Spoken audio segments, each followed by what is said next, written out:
Hello నమస్తే. పార్లమెంట్లో వక్ఫ్ board bill pass అయింది. పార్లమెంట్లో పాస్ అయింది, రాజ్యసభలో పాస్ అయింది. రెండిట్లో కూడా వక్ఫ్ బోర్డ్ బిల్ పాస్ అయింది. కానీ చాలా సర్ప్రైజింగ్ ఇష్యూ ఒకటి ఉంది. అదేంటంటే వక్ఫ్ బోర్డ్ బిల్లుని అపోజ్ చేస్తూ 95 మంది ఓటేశారు రాజ్యసభలో. సపోర్ట్ చేస్తూ 128 మంది ఓటేశారు. కానీ యాక్చువల్గా మొన్నటి వరకు జనరల్గా ఎక్స్పెక్టేషన్ ఏంటంటే రాజ్యసభలో అపోజ్ చేయటానికి 95 మంది ఉన్నారు, సపోర్ట్ చేయటానికి 125 మంది ఉన్నారు, న్యూట్రల్గా 16 మంది ఉన్నారు. ఈ 16 మంది ఎటేస్తారు అనే దాన్ని బట్టి ఈ వక్ఫ్ బోర్డ్ బిల్ పాస్ అయిద్దా లేదా అనేటువంటి ఒక అనుమానం వచ్చింది. అదేంటి మీకు చూపిస్తున్నాను చూడండి క్లియర్గా. అసలు ఏంటి ఇది వక్ఫ్ బోర్డుకి సంబంధించినటువంటి అనుమానాలు ఏంటివి అనేది మీకు క్లియర్గా చూపిస్తాను. ఓకే,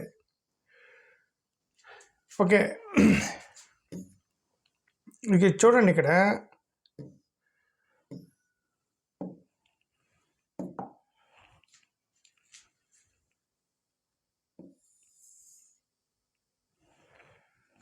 ఇది సపోర్ట్ చేసిన వాళ్ళు వీళ్ళందరూ సపోర్ట్ చేశారు వక్ఫ్ బోర్డ్ బిల్కి. అంటే సపోర్ట్ చేసిన వాళ్ళు సపోర్ట్ చేస్తారని ఎక్స్పెక్టేషన్ అనమాట. ముందు జనరల్గా ఎక్స్పెక్టేషన్ ఇది ఉంది, వాళ్ళు సపోర్ట్ చేస్తారని. ఎవరెవరు? బీజేపీ, ఇదంతా కూడా ఎన్డీఏ కూటమి వాళ్ళు మొత్తం డామ్ షూర్గా సపోర్ట్ చేస్తారు వక్ఫ్ బోర్డ్ బిల్ని, అమెండ్మెంట్ బిల్ని. ఇప్పుడు వీళ్ళలో బీజేపీకి 98 ఉంది, జేడీయూ 4 ఉన్నారు, ఎన్సీపీకి 3, టీడీపీకి 2, జేడీఎస్ 1, ఆర్పిఐ ఏదో ఒకటి ఉందంట, అఠావలే, నాకు కరెక్ట్గా హిందీ రాదు, కొద్దిగా వచ్చు. ఓకే, 1, శివసేన 1, ఏజీపీ 1, ఆర్ఏఎల్డి ఆర్ఏఎల్డి 1, యూపీపీఎల్ 1. ఒకవేళ హిందీ నేను తప్పు చదివితే క్షమించండి. ఓకే, ఆర్ఏఎల్ఎం 1, పిఏఎంకే 1, టీఎంసీ ఎం 1, ఎన్పీపీ 1, నిర్దలి 2, మనోనీత్ 6. సరే, ఏదే మొత్తం ఇదంతా కూడా ఎన్డీఏ కూటమి మొత్తం కలిపి 125 డ్యామ్ షూర్గా పడతాయి అమెండ్మెంట్ బిల్కి అని ఎక్స్పెక్ట్ చేశారు, జనరల్ ఎక్స్పెక్టేషన్. అయితే ఇది వీళ్ళందరూ అపోజ్ చేస్తారు అనుకున్నారు.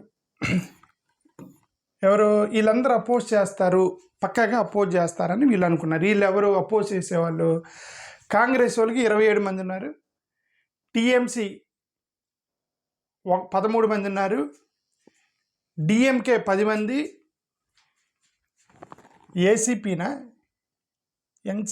ఏసీపీ 4, ఆప్ 10, right, YSRCP 7, RJD 5, JMM 3, CPIM 4, CPI 2, ఏంది ఆర్డిఎంఎల్, ఓకే, ఏదో ఒకటి. ఓకే, హిందీ అందుకే మనకి హిందీ వద్దనేది, అందుకే మనకి సరిగ్గా హిందీ రాదు. ఓకే, శివసేన యూబీటీ 2, ఏజీఎం 1, ఎండిఎంకే 1, కేసీఎం 1, నిర్దలి అంటే అదర్స్ అయి ఉండొచ్చు, నిర్దలి ఏదో ఒకటి. వీళ్ళందరూ కూడా 95 మొత్తం వీళ్ళు ఎక్స్పెక్ట్ చేశారండి. 125 మంది సపోర్ట్ చేస్తారు, అపోజ్ చేసేవాళ్ళు 95 మంది అని అనుకున్నారు. అయితే ఒక 16 మంది ఉన్నారు, వీళ్ళు కన్ఫ్యూజన్లో పెట్టారు. వీళ్ళు ఎవరు కోటేస్తారని కన్ఫ్యూజన్లో పెట్టారు. ఎవరు? బీఆర్ఎస్ 4, బీజేడీ 7, ఏఐడిఎంకే ఉంది కదా, అది 4, తమిళనాడుది, బీఎస్పీ 1. వీళ్ళు కన్ఫ్యూజన్లో పెట్టారు. ఇక్కడ ప్రాబ్లం ఎక్కడొచ్చిందంటే సింపుల్గా ఇక్కడే మీకు ఎక్స్ప్లెయిన్ చేస్తున్నాను. చూడండి, మీకు సింపుల్గా ఎక్స్ప్లెయిన్ చేస్తున్నా. ఇదిగో సపోర్ట్ 125 వచ్చాయి, 128 వచ్చాయి, కరెక్ట్. అపోజ్ చేసిన వాళ్ళు 95 వచ్చాయి. ఓకే, వీళ్ళందరూ యాక్చువల్గా న్యూట్రల్ ఉండాలి, 16 మంది. వాళ్ళలో ఆబ్సెంట్ అయిన వాళ్ళు 13 మంది ఆబ్సెంట్ అయ్యారు. ఆబ్సెంట్ 13. సో ఒక ముగ్గురు మిగిలేరు. ఈ ముగ్గురు వీళ్ళకి ఎవరికో ఓటేస్తేనే వీళ్ళు యాక్చువల్గా 125 వస్తాయి అనుకున్నారు. దీనికి 120 దీనికి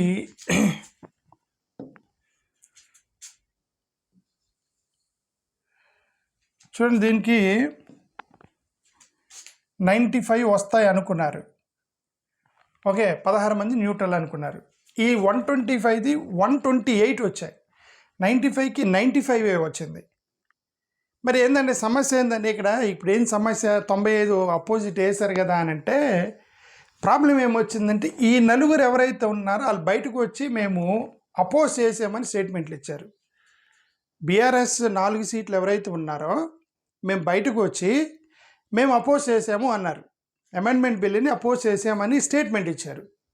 మరి వీళ్ళు అపోజ్ చేస్తే ఈ 4 అపోజిట్గా ఓటేస్తే వీళ్ళు 99కి రావాలి కదా, కానీ 95 పడ్డాయి. మరి వీళ్ళు అపోజ్ చేస్తే ఈ అపోజ్ చేసిన 95 మందిలో ఎవరో దొంగలు ఉన్నారు, అంటే క్రాస్ ఓటింగ్ చేశారని అర్థం, అంతే కదా. ఒకవేళ బీఆర్ఎస్ కనుక ఇటు వేస్తే అటు క్రాస్ ఓట్ చేసినటువంటి దొంగలు ఎవరో ఉన్నారని అర్థం. ఈ బీజేడీ వాళ్ళు ఏమన్నారు, మేము వాళ్ళ కాన్షియస్ని పెట్టి మీరు వేయండి అని చెప్పామని వాళ్ళు ఒప్పుకున్నారు. ఇదిగోండి, మేము విప్పు జారీ చేయలేదు, మీ కాన్షియస్నెస్ని బట్టి మీరు వేస్తే వేయండి, లేతలేదు, మీ ఇష్టం వచ్చిన వాళ్ళకి వేయండి అన్నారు. సరే, మీ ఇష్టం వచ్చిన వాళ్ళకి వేయండి అని అంటే మొత్తం వాళ్ళకే వేసారే అనుకుందాం. ఫర్ ఎగ్జాంపుల్ మొత్తం వాళ్ళకే వేసారే అని అనుకుందాం. వేసారు కాబట్టి సో వాళ్ళది కన్ఫ్యూజన్ లేదు. ఈ బీజేడీ ఏదైతే ఉందో ఒరిస్సా నవీన్ పట్నాయక్ది ఏదైతే ఉందో అసలు కన్ఫ్యూజన్ లేదు. ఎందుకంటే వాళ్ళే బహిరంగంగా చెప్పారు మీ ఇష్టం వచ్చిన వాళ్ళకి వేయండి అన్నాము. సరే, ఒక ఇద్దరు ఇటేసి ఫర్ ఎగ్జాంపుల్ ఒక ఇద్దరు ఇటేసి ఒక 5 అపోజ్ చేశారు అనుకుందాం ఎగ్జాంపుల్, కాన్షియస్నెస్ని బట్టి. ఇంకొక కన్ఫ్యూజ్ చేసింది ఇదిగో ఏఐడిఎంకి వాళ్ళు కన్ఫ్యూజ్ చేశారు, ఇది వీళ్ళు కన్ఫ్యూజ్ చేశారు ఏఐడిఎంకి వాళ్ళు, ఇదిగో బీఆర్ఎస్ వాళ్ళు కన్ఫ్యూజ్ చేస్తున్నారు. వీళ్ళిద్దరు కన్ఫ్యూజ్ చేస్తున్నారు. వీళ్ళిద్దరు ఏమని చెప్తున్నారు, బయటకు వచ్చి మేము అపోజ్ చేసామని చెప్తున్నారు. బీఆర్ఎస్ అపోజ్ చేసామని స్టేట్మెంట్ ఇచ్చారు, ఏఐడిఎంకి అపోజ్ చేసామని స్టేట్మెంట్ ఇచ్చారు. అర్థమైందా? బీఆర్ఎస్ మేము అపోజ్ చేసాము అమెండ్మెంట్ బిల్లుని అని చెప్పి స్టేట్మెంట్ ఇచ్చారు బయటకు వచ్చి. ఏఐడిఎంకే వాళ్ళు అపోజ్ చేసామని స్టేట్మెంట్ ఇచ్చారు. మరి వీళ్ళని నమ్మొచ్చా అని అంటే ఎందుకు నమ్మకూడదు? ఇప్పుడు బీఆర్ఎస్ 4 ఉన్నారు. బీఆర్ఎస్కి సంబంధించినటువంటి 4లో మొన్న రీసెంట్గా తమిళనాడులో జరిగినటువంటి ఇండియా కూటమి ఎలియన్స్కి డైరెక్ట్గా కేటీఆర్ అటెండ్ అయ్యాడు. అంటే ఇండియా కూటమి ఎలియన్స్కి సంబంధించినటువంటి సౌత్ ఇండియా టీంకి ఏదైతే ఉందో ఈ డీలిమిటేషన్కి సంబంధించిన మీటింగ్కి ఇండియా కూటమి వాళ్ళతో కలిసి కూర్చున్నాడు కేటీఆర్. కాబట్టి వేసుంటాడేమో, అంటే ఇండియా కూటమి లైన్లో ఉన్నాడేమో అని నమ్మే వాళ్ళు ఉన్నారు బీఆర్ఎస్ మీద. సో కాబట్టి ఇండియా కూటమి వాళ్ళ లైన్లోనే బీఆర్ఎస్ వేసి ఉండొచ్చు అనేటువంటి అనుమానం ఉంది. ఓకే, కానీ వేసి ఉండరు అనుకునే వాళ్ళు కూడా ఉంటారు. ఎందుకు? తన అపోనెంట్ కాంగ్రెస్, అక్కడ తెలంగాణలో కాంగ్రెస్ వాళ్ళ అపోనెంట్ రేవంత్ రెడ్డితో ఫైట్ చేస్తున్నారు వీళ్ళు.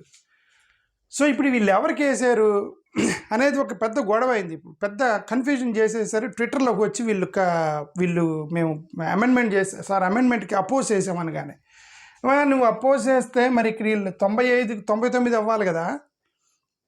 ఓకే, ఇదిగో ఇక్కడ ఏఐడిఎంకి వీళ్ళు ఇంకా పెద్ద కన్ఫ్యూజ్ చేశారు. వీళ్ళు ఏం చేశారు, వీళ్ళు బయటకు వచ్చి తమిళనాడుకి వెళ్ళి మేము అపోజ్ చేసామని చెప్పి అమెండ్మెంట్ బిల్ని అపోజ్ చేసామని చెప్పారు. వీళ్ళు కూడా అపోజ్ చేస్తే ఇది మొత్తం 95 కాస్త 103 అవ్వాలి కదా, 103 సీట్లు రావాలి కదా, రాలా. But they are saying that they opposed the bill. వీళ్ళు ఇప్పుడు ఈ 4లో ఇప్పుడు వీళ్ళు అపోజ్ చేశారంటే కొద్దిగా డౌట్ఫుల్. ఎందుకంటే వీళ్ళు బీజేపీతో ఎలియన్స్కి ట్రై చేస్తున్నారు. వీళ్ళు ఎవరైతే ఏఐడిఎంకి ఉందో బీజేపీకి ఎలియన్స్తో ట్రై చేస్తున్నారు. మరి బీజేపీ ఎలియన్స్తో ట్రై చేసి బీజేపీ ఎలియన్స్లోకి వెళ్తూ మరి అపోజ్ చేసేమని ఎందుకు చెప్పారంటే తమిళనాడులో మైనారిటీ ఓట్లు ఎక్కువ అక్కడ, కాబట్టి they want to please the minorities. వీళ్ళు కొద్దిగా డౌట్ఫుల్ వీళ్ళు. ఇప్పుడు ఇదంతా కన్ఫ్యూజన్లో పెద్ద దెబ్బ పడింది వైఎస్ఆర్సీపీకి. ఇప్పుడు వైసీపీకి దెబ్బ అయింది. ఏమైంది, ఇప్పుడు వైఎస్ఆర్సీపీకి సంబంధించిన అపోనెంట్స్ ఏం చేస్తున్నారంటే ఈ రెండింటిని వీళ్ళిద్దరు ఇచ్చినటువంటి స్టేట్మెంట్స్ని తీసుకొని వీళ్ళిద్దరూ అపోజ్ చేశారు. ఈ 95లో ఉన్నటువంటి వైఎస్ఆర్సీపీకి సంబంధించిన 7 ఎవరైతే ఉన్నారో 7 ఎంపీలు ఎవరైతే ఉన్నారో వాళ్ళు బీజేపీకి సపోర్ట్గా ఓటేశారు అని సోషల్ మీడియాలో తిప్పుతున్నారు. ఆ అవకాశం ఎందుకు వచ్చింది, ఈ 95లో ఉన్నటువంటి వైఎస్ఆర్సీపీకి సంబంధించిన 7 బీజేపీకి సపోర్ట్గా ఓటేశారు అనే అనుమానం వైసీపీ మీదే వచ్చింది. వైసీపీ మీదే అంటే మరి మిగతా వాళ్ళు మొత్తం కూడా ఏంటంటే ఇండియా కూటమిలో భాగస్తులు, కానీ వాళ్ళు అట్లా వేయరు.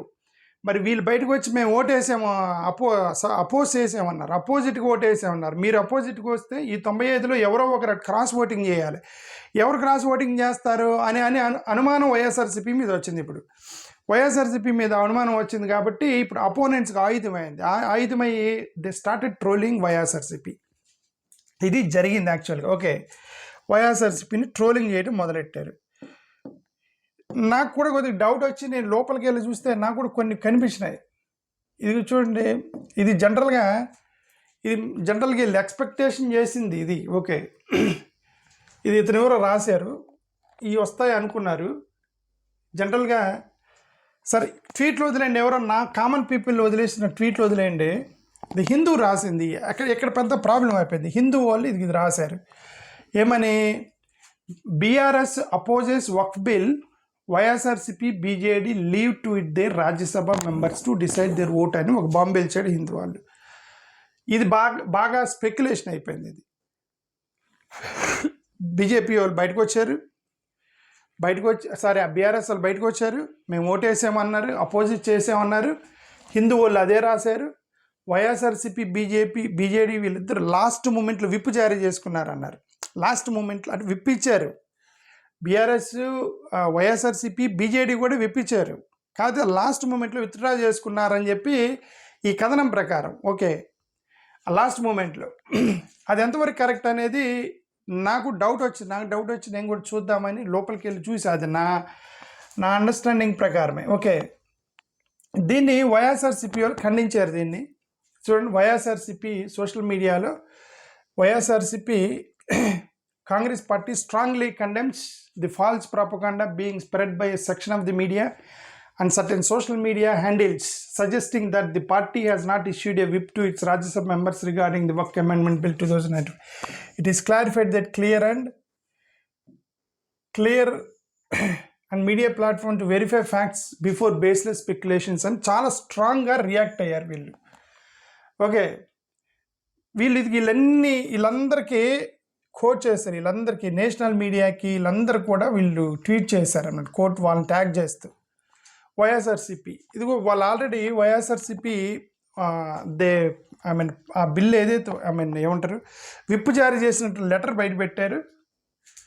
ఇక్కడ వైవై సుబ్బారెడ్డి గారు మాట్లాడుతూ బయటపెట్టారు. అంటే ఇప్పుడు మాట్లాడేదంటే ఇక్కడ ప్రాబ్లం ఎక్కడ వచ్చిందంటే ఈవెన్ బీజేడీ కూడా సుబ్బారెడ్డి గారు ఎలాగైతే అపోజ్ చేశారు, స్ట్రాంగ్లీ అపోజింగ్ అని చెప్పారో, అక్కడ సుష్మిత్ పాత్ర ఉన్నారు కదా బీజేడీకి అతను కూడా చాలా స్ట్రాంగ్గా అపోజ్ చేస్తున్నా అన్నాడు. బట్ ఓటింగ్ వచ్చేసరికి మీ కాన్షియస్నెస్ పెట్టేయమన్నారు. అక్కడే డౌట్ వచ్చేసింది ఓకే అందరికీ. అలాగే ఇప్పుడు వీళ్ళు ఏఐడిఎంకి వాళ్ళు కూడా మరి వాళ్ళు సపోర్ట్ చేశారో అపోజ్ చేశారో తెలియదు మరి స్పీచ్లో, బట్ వాళ్ళు బయటకు వచ్చి మీరు సపోర్ట్ చేసామన్నారు, నన్ను అపోజ్ చేసామన్నారు. సో ఈ రెండు కాదు, కానీ నా కాన్షియస్నెస్ని బట్టి నేనేమనుకున్నాను, నేను కొద్దిగా ఒకవేళ వీళ్ళు ఏమన్నా లోపల చూస్తే ఏమన్నా తెలిసిద్దేమోనని నేను లోపలికి వెళ్ళి ఇది ఇక్కడ ఇంకొకటి చూశాను. ఇది ఓకే, వీళ్ళెవరో ట్వీట్ చేస్తున్నారు. అబ్దుల్ బీఆర్ఎస్కి సంబంధించినటువంటి ఎవరో ఒక అబ్దుల్ అని ఆయన, ఇదిగో 164, 162, 181 ఈ సీట్లలో మా బీఆర్ఎస్ వాళ్ళు కూర్చున్నారు, వాళ్ళు అపోజ్ చేశారు క్లియర్గా అని చెప్పి అతను ట్వీట్ చేశాడు. అతను బీఆర్ఎస్కి సంబంధించిన అతను. ఇవన్నీ డౌట్లు వచ్చేసినాయి. ఓకే, ఇక్కడ చూడండి, ఎవరో EPS back stabbed Amit Shah అని వీళ్ళు ఒకటి రాశారు. Okay, BJD supported it, AIADMK opposed. ఇది ఒక ప్రాబ్లం వచ్చింది. ఏడిఎంకే, సో ఏడిఎంకేనా, నాట్ ఏఐడిఎంకే, మేబీ తప్పు రాశాడా తెలీదు. ఓకే, ఐ థింక్ ఏఐడిఎంకే అది. చూడండి, తమిళనాడుకి సంబంధించి వీళ్ళు తమిళనాడు సోషల్ మీడియాలో తిరుగుతుంది. ఇదేంటి, డిఎంకే, ఏడిఎంకే, ఐఎన్సి, ఎండిఎంకే వీళ్ళందరూ అపోజ్ చేశారట. మరి ఇప్పుడు ఏడిఎంకే ముగ్గురు అపోజ్ చేస్తే మరి 95లో ఎవరో ఒకరు క్రాస్ ఓటింగ్ చేస్తేనే కదా అవతల వాళ్ళు పెరిగేది. కాబట్టి ఇప్పుడు వీళ్ళు ఇలా ప్రమోట్ చేసుకోవటం బట్టి, వాళ్ళ రాష్ట్రాల్లో మేము అపోజ్ చేసామని చెప్పి ప్రమోట్ చేసుకోవటం బట్టి ఏమైంది, కానీ వైఎస్ఆర్సీపీ మీద డౌట్ వచ్చేసింది అందరికీ. వైఎస్ఆర్సీపీ మీద డౌట్ వచ్చింది, క్రాస్ ఓటింగ్ చేశారేమోనని. అందుకని నాకు డౌట్ వచ్చి నేనేం చేశాను, వాళ్ళ అఫీషియల్ ట్విట్టర్లోకి వెళ్ళి చూశాను, అఫీషియల్ ట్వీట్ చేశారా ఎవరన్నా అని చెప్పి. అఫీషియల్ వీళ్ళంతా కూడా సోషల్ మీడియా కార్యకర్తలు కాదు, అఫీషియల్గా ఎవరు ట్వీట్ చేశారని నేను వెరిఫై చేస్తే ఇది ఏఐడిఎంకేకి సంబంధించినటువంటి అఫీషియల్ ట్విట్టర్ హ్యాండిల్ ఇది. దీంట్లో నేను చూస్తే వాళ్ళు మేము సపోర్ట్ చేసినట్టుగా ఎక్కడ వీళ్ళు ట్వీట్ చేయలే. ఓకే, వీళ్ళు ఎక్కడ కూడా ట్వీట్ చేసినట్టు నాకు కనపడలేదు. వక్ఫ్ బోర్డుకి సంబంధించి మేము అపోజ్ చేసాము వక్ఫ్ బిల్ని అని చెప్పేసి ట్వీట్ చేసినట్టు కనపడలే. ఈరోజు అసలు లాస్ట్ వాళ్ళు April 2 తర్వాత ఎలాంటి ట్వీట్ చేయలే వీళ్ళు. లాస్ట్ ట్వీట్ April 2, ఆ తర్వాత ఒక ట్వీట్ కూడా చేయలేదు ఏఐడిఎంకి official website, I mean Twitter హ్యాండిల్లో. అంటే అర్థం వాళ్ళు బయటకు వచ్చి మీడియాకి చెప్పారు కానీ మేము అపోజ్ చేసామని వాళ్ళు అపోజ్ చేసి ఉంటారని నా అనుమానం. మోరోవర్ వాళ్ళు బీజేపీతో వెళ్తున్నారు కాబట్టి వాళ్ళు అపోజ్ చేసి ఉంటారు. కాబట్టి వాళ్ళు బయటకు వచ్చి కన్ఫ్యూజ్ చేశారు ఏఐడిఎంకి వాళ్ళని ఒకటి అర్థమైంది నాకు. ఓకే, రెండోది బీఆర్ఎస్ అఫీషియల్ హ్యాండిల్లో కూడా చూశాను నేను. బీఆర్ఎస్ అఫీషియల్ హ్యాండిల్లో చూస్తే వీళ్ళు కూడా ఏం ట్వీట్ చేయలే. ఓకే, వీళ్ళు కూడా ఇవన్నీ చూశాను కానీ ఎక్కడ కూడా వాళ్ళు బయటకు వచ్చి అఫీషియల్ హ్యాండిల్లో మేము వక్ఫ్ బిల్ని అపోజ్ చేసామని అఫీషియల్గా ట్వీట్ చేయలే. కాబట్టి ఒక వైఎస్ఆర్సీపీ వాళ్ళు ఒక్కటే ట్వీట్ చేశారు. వైఎస్ఆర్సీపీ ఒకటి చాలా స్ట్రాంగ్గా కండెమ్ చేస్తున్నామని ట్వీట్ చేశారు. కాబట్టి ఈ మూడింటితో పోల్చుకుంటే వైఎస్ఆర్సీపీని నమ్మటమే మనం చేయగలిగిందే లేదు. ఓకే, వైఎస్ఆర్సీపీని మనం నమ్మాలి. ఎందుకంటే ఆ 3 పార్టీలు ఎవరి మీద అయితే డౌట్ వచ్చిందో ఆ 3 పార్టీల్లో 2 పార్టీలు వాళ్ళు అసలు ట్వీట్ చేయలేదు. వీళ్ళు చాలా స్ట్రాంగ్గా రియాక్ట్ అయ్యారు. మీరు ఫాల్స్ ప్రాపగాండా చేయొద్దని వైఎస్ఆర్సీపీ వాళ్ళు స్ట్రాంగ్గా రియాక్ట్ అయ్యారు. అంటే అర్థం వైఎస్ఆర్సీపీ అపోజ్డ్ ద బిల్ అని మనం నమ్మాలి. అపోజ్డ్ ద బిల్ అని మనం నమ్మాలి. ఎందుకంటే వాళ్ళ యొక్క body language, the strong quick reacting to falls propaganda, ఇవన్నీ కూడా ఇండికేషన్స్ ఏంటంటే వాళ్ళు చాలా సీరియస్గా దీన్ని ఖండించారంటే అర్థం వైఎస్ఆర్సీపీ అపోజ్ చేసిందని మన అర్థం. Okay, comparatively with BRS or ADMK. But ఈ బీఆర్ఎస్ ఏడిఎంకి వాళ్ళు పెద్దలు ఏమైనా రియాక్ట్ అయ్యి వాళ్ళు కూడా ఇలాగే రియాక్ట్ అయ్యి మేము అపోజిట్కి వేసాము అంటే మళ్ళీ సస్పెక్షన్ వైఎస్ఆర్సీపీ మీదకి ఇన్ రిటర్న్ వచ్చేసింది మళ్ళీ. ఓకే, ఇప్పుడున్న పరిస్థితుల్లో వైఎస్ఆర్సీపీ ఆనెస్ట్గా వాళ్ళు చాలా క్లియర్గా కండెమ్ చేశారు దాన్ని, రూమర్స్ని. వాళ్ళిద్దరు కండెమ్ చేయలేదు కాబట్టి we have to believe that YSRCP opposed the bill. Thank you.